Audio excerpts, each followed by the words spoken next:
घटक दलों के जनपद मधुबनी में शीर्षस्थ नेतागण, जिसमें राष्ट्रीय जनता दल के नेतागण मौजूद हैं, राष्ट्रीय कांग्रेस के नेतागण मौजूद हैं, वीआईपी पार्टी के नेतागण हैं, सीपीआई, सीपीएम, सीपीआई-एमएल के नेतागण हैं। उन सभी का स्वागत और अभिनंदन करते हुए जनपद के समस्त चैनलों के और प्रिंट मीडिया के पत्रकार बंधुओं, चुनाव अभियान अब चरम पर है, लेकिन उसके बारे में चर्चा करने से पहले अभी महाछठ पर्व हम सब लोगों ने खुशी खुशी मनाया है। मैं महागठबंधन की ओर से आप सबको, उपस्थित साथियों को, नेताओं को, कार्यकर्ताओं को, बिहार की जनता को, भारत की जनता को, पत्रकार बंधुओं को इस महाछठ पर्व की बधाई देना चाहता हूँ। 6 तारीख को पहला मतदान है, 4 तारीख को सायंकाल चुनाव अभियान निष्पन्न हो जाएगा, बंद हो जाएगा। बहुत जल्द यहाँ 11 को है, दूसरा फेज है, और यहाँ 9 तारीख को चुनाव अभियान बंद हो जाएगा। बहुत कम समय बचा है और कल से इस महाअभियान ने बहुत तेजी पकड़ ली है। हम महागठबंधन के लोग पूरी एकजुटता के साथ इस महाअभियान में जुटे हुए हैं। मैं शुरुआत झंझारपुर से करना चाहता हूं। इस क्षेत्र में भारतीय कम्युनिस्ट पार्टी की ओर से राम नारायण यादव जी महागठबंधन के प्रत्याशी हैं और महागठबंधन ने और भारतीय कम्युनिस्ट पार्टी ने इस क्षेत्र में, मिथिलांचल में, झंझारपुर में, सब जगह जनता के आज़ादी के बाद से ही शोषित पीड़ित जनता, भूमिहीनों, किसानों, मजदूरों की जबरदस्त लड़ाइयाँ लड़ी हैं। उसके गवाह आप सब हैं और यहाँ का इतिहास गवाह है। एक ठोस उदाहरण मैं देना चाहूँगा कि मिथिलांचल के हर जनपद में कृषि विज्ञान केंद्र है और ये कृषि विज्ञान केंद्र जब भारतीय कम्युनिस्ट पार्टी के हमारे आदरणीय नेता चतुरानंद मिश्र जी संयुक्त मोर्चा सरकार में कृषि मंत्री बने थे, उस समय हर जिले को एक कृषि विज्ञान केंद्र दिया गया, जो आज इस पूरे बाढ़ औषधि बना हुआ है, उन्हें मशवरा देता है, उनकी सहायता करता है, उनको आगे बढ़ने में मदद करता है। चतुरानंद मिश्र जी भोगेंद्र झा राजकुमारपुर में और दूसरे महान नेताओं का ये क्षेत्र है और इस दौर में भी महागठबंधन के साथ मिलकर के हम लोग झंझारपुर के को जिला बनाने की लड़ाई लड़ रहे हैं। हम लोग चीनी मिलें खोले जाने की लड़ाई लड़ रहे हैं और एक नया अंचल इस क्षेत्र में सृजित किया जाए, इस आवाज़ को सारा महागठबंधन और भारतीय कम्युनिस्ट पार्टी पुरजोर तरीके से उठा रहा है। क्षेत्र के विकास के लिए भी महागठबंधन यहाँ प्रयासरत है, यद्यपि इसकी उम्र बहुत लंबी नहीं है। इंडिया गठबंधन दिल्ली के पैमाने पर पहले बना और उसके बाद महागठबंधन बना, लेकिन इस छोटे समय में भी पार्टी ने और महागठबंधन ने इस क्षेत्र के विकास के लिए एक नक्शा तैयार किया है और आवाज़ उठाई है। खासतौर से यहाँ की नदियों में बाढ़ आती है, किसानों को भारी हानि, आबादी बेदखल हो जाती है, ये सारी चीज़ें हम लोगों ने यहाँ उठाई है। लेकिन ये चुनाव तो राष्ट्रीय महत्व का है। बिहार जब करवट लेता है तो देश करवट लेता है। मैं आप सबको स्मरण दिलाना चाहता हूँ, आदरणीय जयप्रकाश जी का आंदोलन चला था, पूरा हिंदुस्तान सड़कों पर उतरा था और उस उतरने का परिणाम ये हुआ कि सत्ता प्रतिष्ठान में बदलाव हुआ था।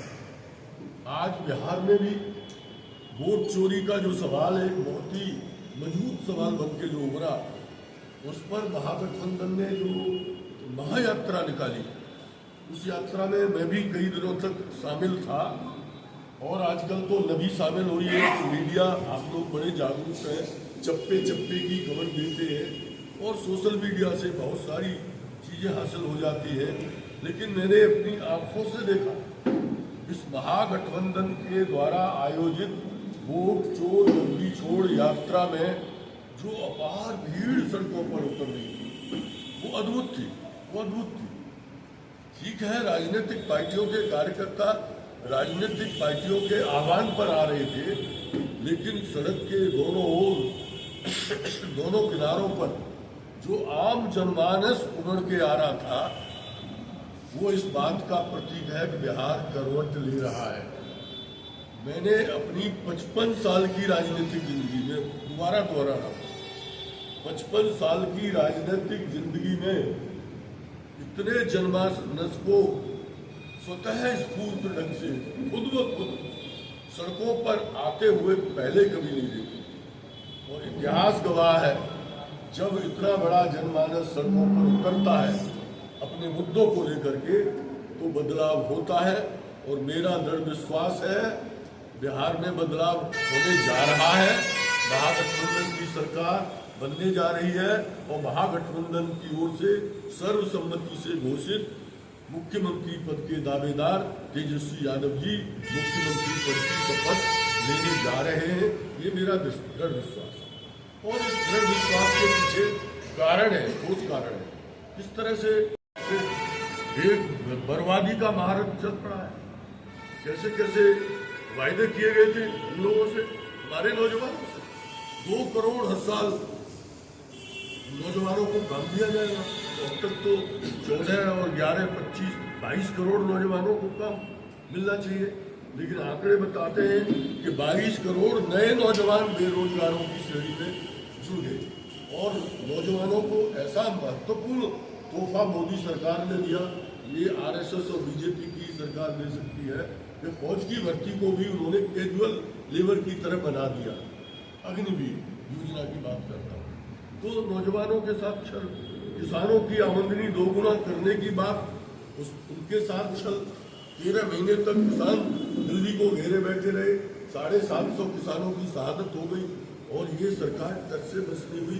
आज तक उनकी उपज का जो लाभकारी मूल्य, दोगुना मूल्य जो कमीशन है, स्वामीनाथन कमीशन, उसके अनुसार जो मूल्य दिया जाना है उसको देने की मांग से आज तक ये सरकार कर रही। महिलाओं के साथ वायदा खिलाफी, आदिवासियों के साथ वायदा खिलाफी। से आयोजित इस प्रेस वार्ता में उपस्थित महागठबंधन के तमाम हमारे अभिभावक नेतागण, मीडिया, तमाम सम्मानित साथियों और उपस्थित साथियों, झंझारपुर की क्रांतिकारी धरती, आज़ादी की लड़ाई में अमर शहीद पूरन मंडल और पंचानंद झा के क्रांतिकारी शहादत क्रांतिकारी धरती पर हम तमाम साथियों का क्रांतिकारी अभिनंदन करते हैं।